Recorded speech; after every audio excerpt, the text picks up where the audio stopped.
राधे राधे, जय श्री कृष्णा। मैं सीमा सिंह आप सभी को सादर प्रणाम करती हूँ। आज मैं आपको श्री शिव महापुराण में से आगे का महात्म्य सुनाने जा रही हूँ।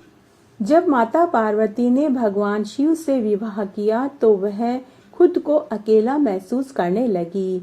उनकी इच्छा हुई कि मेरे भी कोई ननद होती ताकि मेरा भी मन लग सकता, लेकिन भगवान शिव तो जन्म से ही अजन्मे थे, उनके कोई बहन ही नहीं थी। इसलिए माता पार्वती ने यह बात भगवान महादेव जी को नहीं बताई। भगवान महादेव तो अंतर्यामी हैं। उन्होंने देवी पार्वती के मन की बात को जान ली। उन्होंने माता पार्वती से उनकी समस्या पूछी तब माता पार्वती ने कहा कि मेरे भी कोई ननद होती तब मैं भी उनके साथ अपने मन की बात करती। तब भगवान महादेव ने कहा कि मैं तुम्हें ननद तो लाकर दे दूंगा, लेकिन क्या तुम ननद के साथ निभा पाओगी? पार्वती ने कहा कि भला ननद से मेरी क्यों नहीं बनेगी? भगवान शिव ने कहा कि ठीक है देवी, तुम्हें मैं एक ननद लाकर देता हूँ। तब भगवान महादेव ने माया से एक देवी उत्पन्न करी। यह देवी बहुत ही विशाल थी। इनके पैरों में दरारें पड़ी हुई थी। भगवान शिव ने कहा कि यह लो तुम्हारी ननद आ गई, इसका नाम अस्वारी देवी है। माता पार्वती ने अपनी ननद को देखा तो वे बहुत खुश हुई। थोड़ी देर बाद अस्वारी देवी ने माता पार्वती जी से भोजन मांगा। माता पार्वती ने भोजन परोस दिया। जब अस्वारी देवी ने खाना शुरू किया तो पार्वती के भंडार में कुछ भी नहीं बचा। वह सब कुछ खा गई और महादेव जी के लिए कुछ नहीं बचा। इससे माता पार्वती जी दुखी हो गई। इसके बाद देवी पार्वती ने ननद को पहनने के लिए वस्त्र दिए तो वे इतनी विशाल थी कि उन्हें सारे वस्त्र छोटे पड़ रहे थे। पार्वती ने उनके लिए दूसरे वस्त्रों का इंतजाम किया।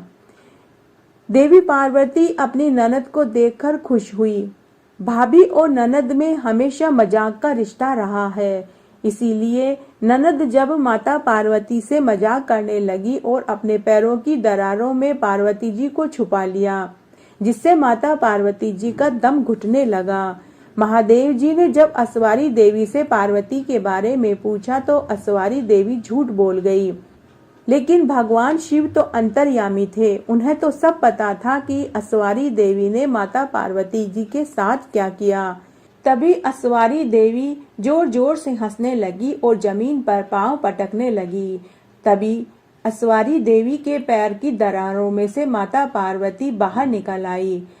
अपने ननद के ऐसे व्यवहार से माता पार्वती क्रोधित हो गई और माता पार्वती ने भगवान शिव से कहा कि कृपया ननद को जल्दी से ससुराल भेज दीजिए। मुझसे बहुत बड़ी भूल हो गई, मैंने ननद की इच्छा करी। भगवान शिव ने अस्वारी देवी को कैलाश से विदा कर दिया। आज हम भगवान शिव की एक पुत्री की कहानी सुनेंगे। पद्म पुराण के अनुसार अशोक सुंदरी भगवान महादेव जी की पुत्री है। कहानी इस प्रकार है। माता पार्वती अकेला महसूस कर रही थी।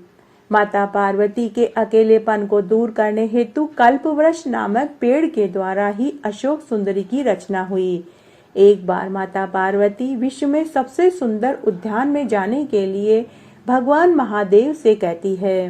तब भगवान शिव अपनी पत्नी पार्वती को लेकर नंदन वन में गए, जहां माता को कल्पवृक्ष से लगाव हो गया और वे उस वृक्ष को लेकर कैलाश पर आ गई। कल्प वृक्ष मनोकामनाओं को पूर्ण करने वाला वृक्ष है। माता पार्वती ने अपने अकेलेपन को दूर करने के लिए उस वृक्ष से यह वर मांगा कि मुझे एक कन्या हो जाए। तब कल्प वृक्ष द्वारा अशोक सुंदरी का जन्म हुआ। माता पार्वती ने उस कन्या को वरदान दिया कि उसका विवाह देवराज इंद्र जैसे शक्तिशाली युवक से हो। इसी वरदान के असर के कारण एक बार अशोक सुंदरी अपनी दासियों के साथ नंदन वन में विचरण कर रही थी। तभी वहां हुंड नामक एक राक्षस आ गया, जो अशोक सुंदरी की सुंदरता पर मोहित हो गया और उसने अशोक सुंदरी से विवाह करने का प्रस्ताव रखा। माता पार्वती की पुत्री अशोक सुंदरी ने उस राक्षस से कहा कि मेरा विवाह तो राजा नहुष से ही होगा। जब राक्षस ने ऐसा सुना तो उसने कहा कि मैं राजा नहुष को ही मार डालूंगा। ऐसा सुनकर अशोक सुंदरी ने राक्षस को शाप दिया कि जा दुष्ट, तेरी मृत्यु नहुष के हाथों ही होगी। यह सुनकर वह राक्षस घबरा गया। तब उसने राजकुमार नहुष का अपहरण कर लिया, लेकिन नहुष को राक्षस हुंड की एक दासी ने बचा लिया। इस तरह महर्षि वशिष्ठ के आश्रम में नहुष बड़े हुए और उन्होंने हुंड का वध कर दिया। इसके बाद नहुष तथा अशोक सुंदरी का विवाह हुआ। इस तरह माता पार्वती को अशोक सुंदरी एक कन्या भी थी। भगवान शिव की अनेक कन्याएं थी। उनमें से एक का नाम जया, विषहर, शामिल बारी, देव और दौतीली। भगवान शिव ने अपनी पुत्रियों के बारे में बताते हुए कहा कि जो भी सावन मास को शुक्ल पक्ष की पंचमी के दिन इन नाग कन्याओं की पूजा करेगा, उनके परिवार को सर्पदंश का कभी भी भय नहीं रहेगा। भगवान शिव की ये कन्याएं नाग कन्याएं थी। भगवान महादेव के 3 पुत्रियां और थी। पहली ज्योति, दूसरी अशोक सुंदरी और तीसरी मनसा देवी। ये तीनों ही बहुत ही सुंदर थी। भगवान महादेव जी की बड़ी बेटी अशोक सुंदरी को देवी पार्वती ने अपना अकेलापन दूर करने के लिए जन्म दिया था। वह एक पुत्री का साथ चाहती थी। देवी पार्वती के समान ही अशोक सुंदरी भी बहुत ही रूपवान थी, इसीलिए उनका नाम सुंदरी पड़ा। भगवान महादेव जी की दूसरी पुत्री ज्योति है। उनके जन्म से जुड़ी हुई 2 कथाएं हैं। पहली कथा के अनुसार ज्योति का जन्म शिवजी के तेज से हुआ और वह उनके प्रभा मंडल का स्वरूप है। दूसरी मान्यता के अनुसार ज्योति का जन्म पार्वती के माथे के निकले हुए तेज से हुआ। देवी ज्योति का दूसरा नाम ज्वालामुखी है। भगवान महादेव जी की तीसरी बेटी का नाम मनसा है। आइए अब हम एक अन्य कथा सुनते हैं। मृकंदु ऋषि ने शिव की तपस्या करके पुत्र का वरदान मांगा। शिव भगवान ने प्रकट होकर उनसे पूछा कि तुम अधिक आयु वाला साधारण पुत्र चाहते हो या मात्र 16 वर्ष की आयु वाला बुद्धिमान, तेजस्वी, गुणवान पुत्र चाहते हो। मृकंदु ऋषि ने कहा कि अगर मैं बुद्धिमान पुत्र मांगता हूँ तो वह 16 वर्ष की आयु में ही मर जाएगा, लेकिन अगर मैं अधिक आयु वाला पुत्र मांगता हूँ तो वह बुद्धिमान नहीं होगा। उन्होंने बुद्धिमान पुत्र ही मांगा। कुछ समय बाद मृकंदु ऋषि की पत्नी को गर्भ ठहर गया और उन्हें एक पुत्र पैदा हुआ जिसका नाम उन्होंने मार्कंडेय रखा। वह मार्कंडेय उनका पुत्र बहुत ही सुंदर, बुद्धिमान, गुणवान, दयालु था। जब मार्कंडेय 16 वर्ष के होने वाले थे तो उसके माता पिता ने उसे उसकी मृत्यु की सच्चाई बता दी। मार्कंडेय अपने माता पिता से कहने लगे कि मैं नहीं मरूंगा, मैं शिव की पूजा करूंगा। उसने उसी दिन से भगवान महादेव की पूजा करनी शुरू कर दी। जब उसका 16वां जन्मदिन आया तो यमराज उसे लेने के लिए पहुंच गए। मार्कंडेय ने उनसे कहा कि मुझे अपनी पूजा समाप्त कर लेने दो। तब यमराज नाराज हो गए और उन्होंने उसके ऊपर यम पाश फेंक दिया। तभी वहां शिव भगवान प्रकट हो गए और उन्होंने यम को यमलोक लौट जाने का आदेश दिया और कहा कि वापस पृथ्वी पर मत आना। उसके बाद यमराज वहां से चले गए। उसके बाद से पृथ्वी पर किसी की मृत्यु नहीं हुई। पृथ्वी पर आबादी बढ़ने लगी। अब पृथ्वी देवी भगवान महादेव जी के पास गई और कहने लगी कि मैं इतना भार नहीं उठा सकती, कृपया यमराज को पृथ्वी पर भेज दीजिए। जब शिव ने इनकार किया तो सहायता के लिए वे माता पार्वती जी के पास पहुंची। पार्वती जी ने भी शिव से अनुरोध किया तो शिव बोले कि यमराज ने मेरे भक्तों का अपमान किया है। पार्वती ने कहा कि किंतु आपने ही तो कहा था कि मार्कंडेय 16 वर्ष से अधिक नहीं जिएगा, इसीलिए यमराज उसे लेने गए थे। उस समय महादेव जी ने माता पार्वती से कहा कि जो भी मेरा भक्त होगा उसे यमराज नहीं, मेरे ही दूत लेने जाएंगे। यह सुनकर माता पार्वती भी प्रसन्न हो गई। उसके बाद महादेव जी ने यमराज को पृथ्वी पर जाने की अनुमति दे दी और मार्कंडेय सदैव के लिए 16 वर्ष की आयु का अमर हो गया।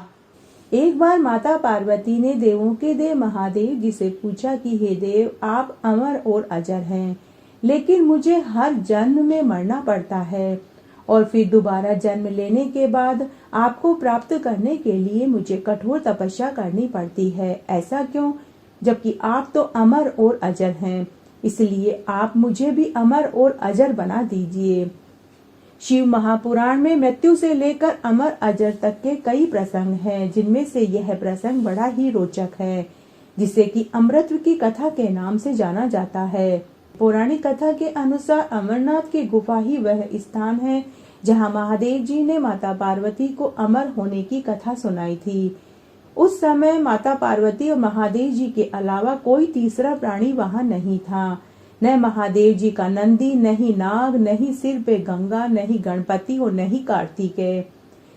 उस गुप्त स्थान की तलाश के लिए महादेव जी ने अपने वहां नंदी को छोड़ा। नंदी जिस स्थान पर पहुंचा वह पहलगाम कहलाने लगा। अमरनाथ की यात्रा यहीं से शुरू होती है। यहाँ से थोड़ा आगे जाने के बाद शिव जी ने अपनी जटाओं से चंद्रमा को अलग कर दिया।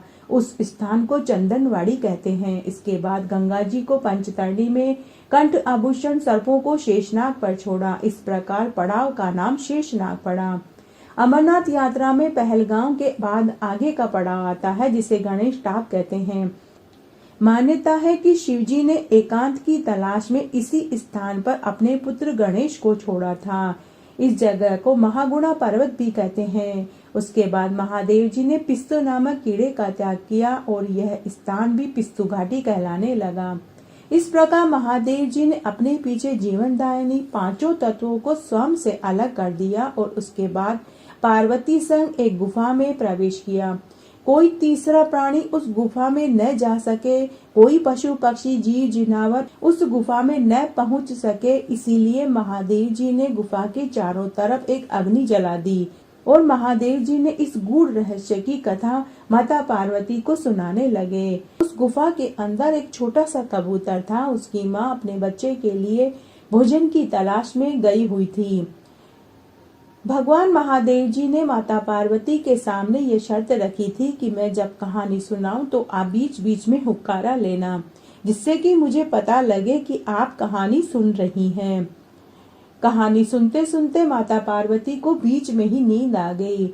महादेव जी को यह पता नहीं चला, क्योंकि उस समय वहां जो कबूतर था वह कथा सुन रहा था। वह बीच बीच में गू गू की आवाज निकाल रहा था। महादेव जी को लगा कि माता पार्वती ही कथा सुन रही है। वह कबूतर कथा सुन रहा था। कथा समाप्त होने पर महादेव जी का ध्यान पार्वती जी पर गया तो देखा तो वे सो रही थी। तब उन्हें लगा कि कथा कौन सुन रहा था। उनकी दृष्टि वहां पर घोंसले में कबूतर के ऊपर पड़ी। महादेव जी को कबूतर के ऊपर बहुत क्रोध आया। तब वह कबूतर भगवान महादेव जी की शरण में आया और बोला कि हे देव, हमने आपकी अमरत्व की कथा सुन ली है। यदि आप हमें मार भी देंगे तो यह कथा झूठी हो जाएगी। इस पर महादेव जी ने उन्हें वरदान दिया कि तुम सदैव इसी स्थान पर शिव और पार्वती के प्रतीक के रूप में निवास करोगे। अतः कबूतर का वह जोड़ा अमर हो गया और वह इस गुफा का साक्षी हो गया। इस तरह इस स्थान का नाम अमरनाथ पड़ा। मान्यता है कि आज भी इन कबूतरों के दर्शन भक्त अगर कर लेते हैं तो उनकी अमरनाथ यात्रा सफल मानी जाती है। आज मैं आपको श्री शिव महापुराण का वेदनाथेश्वर वाला महात्म्य सुनाने जा रही हूँ। सूति जी बोले कि हे ऋषियों, जब महाअभिमानी राक्षस रावण ने कैलाश पर्वत पर जाकर शिवजी की आराधना करी, जब पहले शिवजी न प्रसन्न हुए तो उसने उनके लिए कठोर तपस्या आरंभ कर दी। तब श्रीमान पुलस्त्य रावण ने हिमालय के दक्षिण वृक्ष खंडों में जाकर वहां की भूमि में एक गहरा गड्ढा खोदकर उसमें शिवलिंग स्थापित किया और उसके समीप में शिव जी को पधारकर वहां हवन करना आरंभ कर दिया। ग्रीष्म ऋतु में भी अपने पंचा अग्नि ली और वर्षा ऋतु में भूमि शयन किया और शीतकाल में वह जल के मध्य रहकर कठोर तपस्या करने लगा। इस प्रकार उसने तीनों तपस्या करी। जब इस पर भी भगवान महादेव जी प्रसन्न नहीं हुए, तब दैत्यों के स्वामी महात्मा रावण ने अपने सिर को काटकर बलिदान पूर्वक शिव जी को प्रसन्न करना चाहा। जब इस प्रकार विधि पूर्वक शिव पूजन में एक एक करके उसने अपने 9 सिर काट डाले, तब एक सिर बच गया। तब शिव जी प्रसन्न हो गए और प्रकट होकर उन्होंने उसके सिर को विधिवत पूर्ण कर दिया। साथ ही उसे अतुलित बल देकर सभी मनोरथ प्रदान किए। तब शिव जी को प्रसन्न हुआ जानकर रावण ने उनसे प्रार्थना करी कि हे प्रभु, मैं आपको अपनी नगरी लंका में ले जाना चाहता हूँ।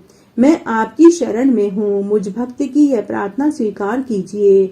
यह सुनकर शिव जी बहुत उद्विग्न हो गए, परंतु भक्त वत्सलता के प्रण ने उन्हें बांध रखा था। उन्होंने विचार करके कहा कि अच्छा, तुम्हारी यही इच्छा है तो तुम मेरे लिंग को परम भक्ति के साथ अपने घर ले जाओ, पर यह ध्यान रखना कि यदि तुम कहीं बीच में इसे पृथ्वी पर रख दोगे तो यह वही स्थिर हो जाएगा, आगे नहीं जा पाएगा। यह जानकर तुम्हारी जैसी इच्छा हो वैसा करो। शिव जी के यह कहने पर वह राक्षस रावण ज्योतिर्लिंग ले अपने घर चला। मार्ग में शिव जी की माया से उसे लघु शंका की इच्छा हुई, जिसके वेग को वह रोक नहीं पाया। फिर तो वहां आते हुए एक गोप को लिंग देकर वह लघु शंका करने लगा। एक मुहूर्त बीत गया, वह गोप शिवलिंग के भार से व्याकुल हो गया और उसने उसके भार से पीड़ित होकर उसे वहीं पृथ्वी पर रख दिया। फिर तो वज्रसार से उत्पन्न हुआ वह ज्योतिर्लिंग वहीं स्थित हो गया, जिसके दर्शन से मनुष्य के सभी मनोरथ पूर्ण हो जाते हैं। फिर तो वह लिंग वेदनाथेश्वर के नाम से प्रसिद्ध हो गया, जिसकी तीनों लोकों में ख्याति हुई। वह सत्पुरुषों को मुक्ति देने वाला एक ऐसा दिव्य श्रेष्ठ ज्योतिर्लिंग है, जिसके दर्शन और पूजन से सभी प्रकार के पाप दूर हो जाते हैं और मन वांछित इच्छा की पूर्ति होती है। तब सब लोगों के हित में वेदनाथेश्वर से वर पाकर रावण ने अपने घर जाकर यह सारा समाचार अपनी पत्नी से कहा तो वह बड़ी प्रसन्न हुई और इसका समाचार पाकर ब्रह्मा, विष्णु, इंद्र आदि देवता और ऋषियों ने आकर प्रेम सहित उस लिंग की पूजा करी। देवताओं ने उस लिंग को वेदनाथ के नाम से प्रतिष्ठित किया, परंतु दुष्ट आत्मा रावण की शिवजी द्वारा इस वर प्राप्ति से देवताओं को बड़ा भय उत्पन्न हुआ और उन्होंने सोचा कि अब यह दुष्ट रावण हमारा न जाने क्या करेगा। उन्होंने नारद को बुलाकर वह समाचार पूछा और हार्दिक दुख कहा। नारद जी ने देवताओं को समझाकर कहा कि आप लोग दुख त्याग कर दें, मैं इसका कुछ उपाय करूंगा। तब देवताओं से ऐसा कहकर नारद जी रावण के पास गए, उसके तप की बड़ी प्रशंसा करी, उसके तप का संपूर्ण वृतांत पूछा। रावण ने अपने दीर्घकालीन तप की साअभिमान प्रशंसा करके उसका वर्णन किया और कहा कि अब शिवजी के वरदान से अब मुझे किसी प्रकार की कोई चिंता नहीं है, मैं अब तीनों लोकों को जीत लूंगा। तब रावण के ऐसे वचन सुनकर नारद आश्चर्य से चकित हो गए और मन ही मन हंसते हुए बोले कि हे रावण, अब तुम्हारे हित की एक बात कहता हूँ, उसी प्रकार तुम करना, अन्य प्रकार नहीं। देखो, शिवजी ने तुमसे जो कुछ भी कहा है उसे किसी प्रकार सत्य न मानना। विकारी शिवजी क्या नहीं कर सकते, देखो उनकी एक भी बात सत्य नहीं निकली। फिर तुमने ये कैसे जान लिया कि वे तुम्हारे प्रिय हैं? इस कारण अब तुम फिर उनके पास जाओ और उनका अहित कर फिर अपना कार्य सिद्ध करो। तुम वहां जाकर उनके कैलाश पर्वत को ही उखाड़ने का प्रयत्न करो। जब तुम कैलाश को उखाड़ोगे तभी तुम्हारा कार्य सफल होगा। जब तुम्हारा कार्य हो जाएगा तब फिर कैलाश को यथा स्थान पर रख देना और फिर यहाँ आकर सुख पूर्वक रहना। नारद जी की इस बात को रावण ने अपना हित समझा। रावण उसी समय कैलाश की ओर चल दिया। वहां जाकर कैलाश पर्वत को पकड़कर उखाड़ने की कोशिश करने लगा। कैलाश पर स्थित सारे पदार्थ उलट पुलट हो गए। तब कैलाश को इस प्रकार कंपायमान हुआ देखकर शिवजी ने कहा कि ये क्या हो गया है? पार्वती जी हंसकर महादेव जी से कहने लगी कि यह सुंदर शिष्य का फल है। शिष्य करने से यह अच्छा फल मिला। आपने शांत आत्मा बड़े पराक्रमी रावण को जो अतुलित बल दिया है, यह उसी का फल है। तब पार्वती जी के इस तरह आरोप लगाने पर शिव जी ने रावण के ऊपर कुदृष्टि डाली और उसे शाप दिया कि हे रावण, तेरी भुजाओं के अहंकार को मिटाने वाली महान शक्ति शीघ्र उत्पन्न होगी। फिर तो वहां जो कुछ हुआ उसे नारद जी ने सुन लिया। रावण प्रसन्न हो गया और अपने घर आ गया। शिवजी की माया से वह विमोहित हो गया। घर आकर उसने निश्चय किया कि अब शत्रुओं के गर्व को चूर्ण कर मैं शीघ्र ही सारे जगत को अपने वश में कर लूंगा। फिर तो उस महान पराक्रमी रावण को सिवा श्री रामचंद्र जी के कोई जीतने में समर्थ न हुआ। जो कोई इस वेदनाथेश्वर के महात्म्य को सुनता है उसके सभी पाप भस्म हो जाते हैं। सूत जी बोले कि हे ऋषियों, अब मैं शिव के गणेश नामक परम श्रेष्ठ ज्योतिर्लिंग को कहता हूँ, उसे ध्यान से सुनो। दारुका नाम की एक राक्षसी थी। उसने पार्वती जी से वर पाकर घमंड से भर गई। जिसके पति का नाम दारुक था और जो बड़ा ही बलवान था, वह अपने साथ अनेक राक्षसों को लिए हुए सज्जनों को कष्ट देता हुआ, लोक और यज्ञों को विध्वंस करता हुआ धर्म का नाश करने लगा। उसका वन पश्चिम के समुद्र के समीप 16 योजन की दूरी में फैला हुआ था। दारू का आनंद सहित उस वन में सबके उपकारार्थ विचरण करती रही, क्योंकि देवी ने यह वर दारुका को दिया था और वह राक्षसी अपने पति सहित उसमें फिरा करती थी। उसका पति दारुक वन में सबको भय दिखाता हुआ सबको भयभीत करने लगा। दारुक वन में सबको भय दिखलाने लगा, जिससे वहां बहुत से लोग ओर्व ऋषि की शरण में गए और राक्षसों से आतंकित वाला सारा दुख कह सुनाया। महात्मा ओर्व ऋषि बड़े ही तेजस्वी थे। उन्होंने कहा कि आप लोग कुछ भी दुख मत कीजिए, दुराचारी राक्षस स्वयं ही मरेगा। संसार के सुखदाता ओर्व मुनि ने राक्षसों को शाप दे दिया, जिससे देवताओं को बल मिल गया। वे राक्षसों से युद्ध का उद्योग करने लगे। इंद्र आदि सभी देवता रणभूमि में आए। राक्षसों में आतंक छा गया। एक तो मुनि का शाप, दूसरे देवताओं का आक्रमण। तब दारुक आदि संपूर्ण राक्षसों को बड़ा दुख प्राप्त हुआ। वे स्वयं ही महादीन हो चिंतित होने लगे। उन्हें कोई उपाय भी नहीं सूझा। तब उन्हें चिंतित देखकर दारुका ने कहा कि देवी पार्वती द्वारा मुझे इस वन में विचरने का पूरा अधिकार प्राप्त है। मैं यहाँ के वन और जल पर पूरा अधिकार रखती हूँ। तब राक्षसों को कुछ शांति प्राप्त हुई और वे हर्षित हो गए। अब उन सब ने दारुका को अपनी रानी मान लिया और सबने उसे प्रणाम किया। दारुका ने कहा कि मैं इस वन को जहाँ चाहूं उठाकर ले जा सकती हूँ। राक्षसों ने जैसे भी हो उससे अपनी प्राण रक्षा की प्रार्थना करी। दारुका उस वनस्थली को उठाकर राक्षसों सहित आकाश में उड़कर समुद्र के मध्य में जा बैठी। चारों ओर से समुद्र का अघात जल और बीच में अब दारिका का वन हो गया। अब राक्षस सर्वदा ही रक्षित हो गए और समुद्र के बीच में रहने लगे।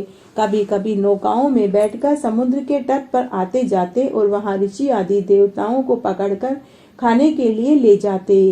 भवानी के वरदान से अब वे राक्षस वहां रहकर मनुष्यों को कष्ट पहुंचाने लगे। राक्षस झुंड के झुंड मनुष्यों को पकड़कर ले जाते और बंदी गृह में बंद कर देते और उन्हें महान कष्ट देते थे। उन बंदियों में सुप्रिय नाम का एक वेश्य बड़ा ही शिव भक्त था, जो सर्वदा रुद्राक्ष और भस्मी धारण किए रहता था। जब तक शिव की पूजा नहीं कर लेता वह भोजन नहीं करता था। इस कारण वह कारागार में रहकर भी शिव जी की पूजा करता रहा और वहां रहने वाले बंदियों को भी शिव पूजन सिखाता रहा। उस समय बंधन में पड़े हुए वे सभी मनुष्य अपनी कामना को पूर्ण करने वाले शिव जी का विधान और स्तुति करने लगे और सभी ओम नमः शिवाय मंत्र का जाप करने लगे। सुप्रिय वेश्य और शिव भक्त पूजा में रहने लगे। फिर तो उनके प्रेम से शिव जी वहां प्रत्यक्ष हो गए और उनकी पूजा विधि को उन्होंने ग्रहण किया और 6 महीने का समय व्यतीत हो गया। कोई विघ्न नहीं पड़ा। फिर तो वहां शिव जी का जो चरित्र हुआ वह मैं आगे कहता हूँ। फिर एक समय उस दारुक राक्षस के किसी सेवक ने उस वेश्या के आगे शिवजी का सुंदर रूप देखा तो दौड़कर वह सब दिव्य चरित्र अपने स्वामी को कह सुनाया। उसे सुनकर दारुक व्याकुल हो शीघ्रता से वहां पहुंचकर उस वेश्या से सारा समाचार पूछने लगा और बोला कि सत्य सत्य बतलाओ, नहीं तो मैं तुम्हें मार डालूंगा। वेश्या ने कहा कि मैं कुछ नहीं जानता। इस पर नाराज होकर दारुक ने बहुत से राक्षसों को भेजकर उसे मारने की आज्ञा दे दी। उसकी आज्ञा पाकर वे राक्षस अस्त्र शस्त्र लेकर उस शिव भक्त को मारने के लिए पहुँचे। तब वेश्या ने शिवजी का स्मरण करने लगा और कीर्तन करने लगा। इस प्रकार उस वेश्या ने शिवजी के अधीन होकर अपनी रक्षा की गुहार लगाई। फिर तो उसकी प्रार्थना को सुनकर शिवजी उस 4 द्वार वाले भवन के एक विवर से शीघ्र ही आविर्भूत हो गए। वैश्य उनकी पूजा करने लगा। उससे प्रसन्न हो सदाशिव ने उसे अपना पाशुपत नामक अस्त्र दिया और स्वयं राक्षसों को मारने लगे। क्षण मात्र में ही उन्होंने राक्षसों को कुटुंब सहित मार डाला और दारूक की सारी सेना विध्वंस हो गई। इस प्रकार सब राक्षसों को मारकर शिवजी ने उस वन को अपना वर देकर ब्राह्मण, क्षत्रिय, वैश्य, शूद्र 4 वर्णों को वहां रहने का अधिकार दे दिया। यह देखकर दारुका नाम वाली राक्षसी ने अपने वंश की रक्षा के लिए देवी पार्वती जी से प्रार्थना करी। पार्वती जी ने इसके लिए शिवजी से विग्रह किया। शिवजी ने कहा कि जैसी तुम्हारी इच्छा हो वैसा करो। पार्वती जी प्रसन्न हो गई और फिर उन्होंने शिवजी से कहा कि इस युग के अंत में तामसी सृष्टि उत्पन्न होगी। दारुका राक्षसी मेरी शक्ति है, वह राक्षसों में वरिष्ठ होकर राज्य करेगी, राक्षसों की सृष्टि हो जाएगी। शिवजी अपनी स्त्री पार्वती जी की ऐसी बात सुनकर प्रसन्न हो गए और कुछ नहीं बोले, किंतु उन्होंने कहा कि मैं भी अपने भक्तों की रक्षा के लिए इस वन में ही निवास करूंगा। जो मनुष्य अपने वर्ण धर्म का पालन करते हुए इस वन में मेरा दर्शन करेंगे वे चक्रवर्ती राजा बनेंगे। कलयुग की समाप्ति पर तथा सतयुग में वीरसेन नामक एक प्रसिद्ध राजा होगा जो मेरा दर्शन करके चक्रवर्ती सम्राट बनेगा। इस प्रकार शिव पार्वती परस्पर हास्यमय वार्तालाप करते हुए वहां स्थित हो गए और उनके ज्योतिर्लिंग स्वरूप का नाम नागेश्वर नाम से विख्यात हुआ। पार्वती जी वहां नागेश्वरी नाम से प्रसिद्ध हुई।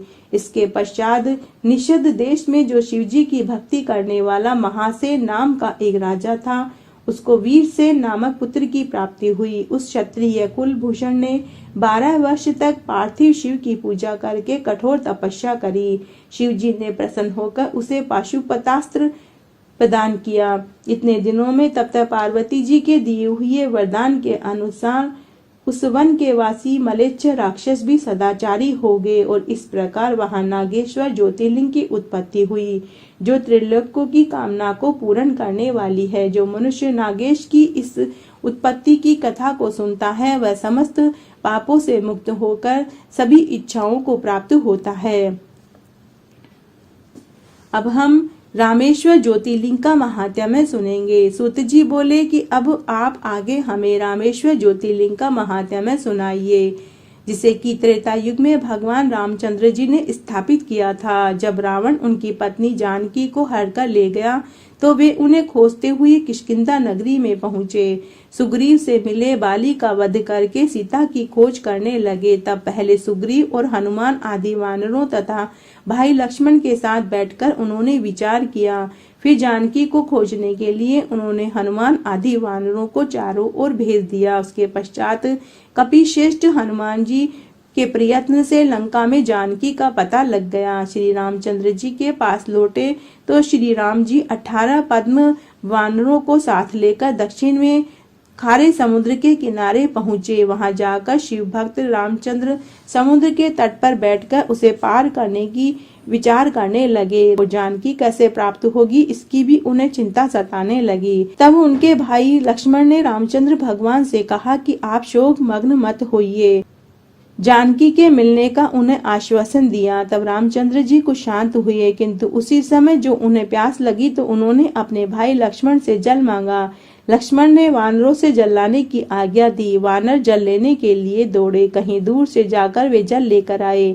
तब रामचंद्र जी ने जो ही जल पीना चाहा तो ही शिवजी का स्मरण हो आया और उन्होंने कहा कि अभी तक मैंने शिवजी की पूजा नहीं करी है, फिर जल कैसे ग्रहण करूं।